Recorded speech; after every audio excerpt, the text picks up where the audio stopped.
UP assistant accountant में यहाँ पर अगर मैं बात करूँ, कई सारे कैंडिडेट जो कहीं ना कहीं सिलेबस को लेकर परेशान हो गए कि सर किस तरीके से कैसे क्या सिलेबस जो है वो हम कवर करें, क्या क्या चीज़ें कैसे क्या करें।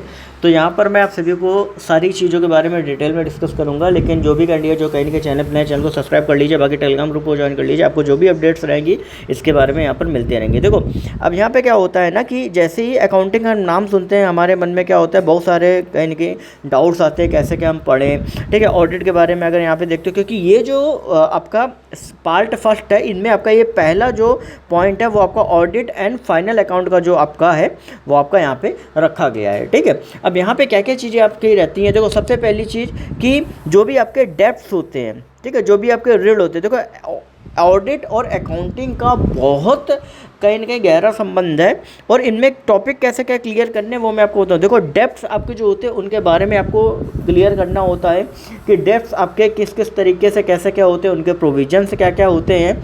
दूसरी चीज़ कि आपका फाइनल अकाउंट जो आपका रहता है, ठीक है, फाइनल अकाउंट जो होता है वो किस तरीके से हम प्रिपेयर करते हैं। ठीक है, जो भी आपकी एंट्रीज होती है। फाइनल अकाउंट कैसा क्या होता है, फाइनल अकाउंट तैयार करने के लिए अब उसमें अलग से कोई फंडा रहता नहीं है। उसको तैयार करने के लिए क्या होता है कि भैया हमारा जितना जो अमाउंट जो एक्सपेंडिचर हमारा जो है वो हमारा हुआ है, ठीक है, एक्सपेंडिचर होने के बाद कितना हमारा जो आउटस्टैंडिंग अमाउंट है, आउटस्टैंडिंग एंट्री है, उनको किस तरीके से एडजस्ट करें, क्या करें, वो चीज़ें कहीं ना कहीं आपका इंक्लूड होती हैं फाइनल अकाउंट में। फाइनल अकाउंट मतलब कि कितना टोटल आउटस्टैंडिंग अमाउंट है, सारे एक्सपेंडिचर इनकम वगैरह को जो है अगर हम दोनों को घटा दें कितना आउटस्टैंडिंग बचता है। ठीक है, फिर तीसरा हमारा होता है वैल्यूएशन ऑफ स्टॉक्स का।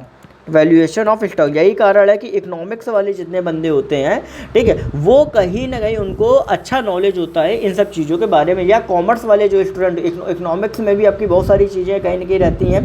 प्लस अगर आप कॉमर्स वाले स्टूडेंट हो गए तो कहीं ना कहीं आपको अकाउंटिंग के बारे में तो बहुत अच्छे से पता ही होगा। ठीक है, और इसके बाद फिर क्या होता है, वैल्यूएशन ऑफ स्टॉक्स हो गया। इसके बाद आपका इंट्रोडक्शन ऑफ ऑडिट अगर आप देखोगे, ठीक है, और ऑडिट का देखोगे, इंटरनल ऑडिट का, बस और कुछ नहीं। तो ये जो पूरा जो टॉपिक मैंने तीन चीज़ें बताई हैं, डेब्ट्स का, फाइनल अकाउंटिंग एक्सपेंडिचर का, वैल्यूएशन ऑफ स्टॉक्स का, ये चीज़ें आप सभी को अच्छे से पढ़नी है और ये पूरा जो होगा वो 10 मार्क्स का आएगा।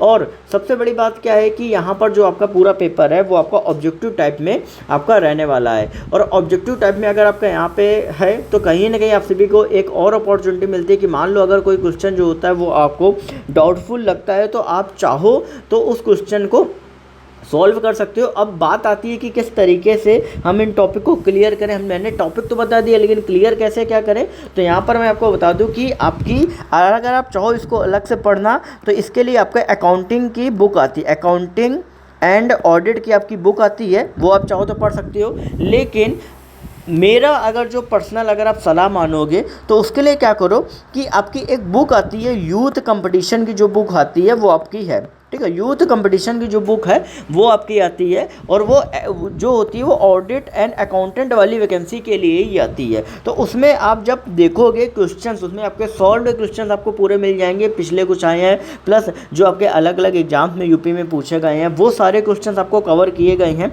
तो वो एक बार अगर आप पढ़ोगे ना तो आपको अंदाज़ा लग जाएगा कि किस तरीके से पेपर जो होता है वो आपका यहाँ पे पूछा जाएगा। बाकी इससे रिलेटेड अपडेट के लिए आप चैनल को सब्सक्राइब कर लीजिए, बेल नोटिफिकेशन अकाउंट को ऑल पे कर लीजिए, सारी जो भी अपडेट्स रहेगी यहाँ पे टाइमली मिल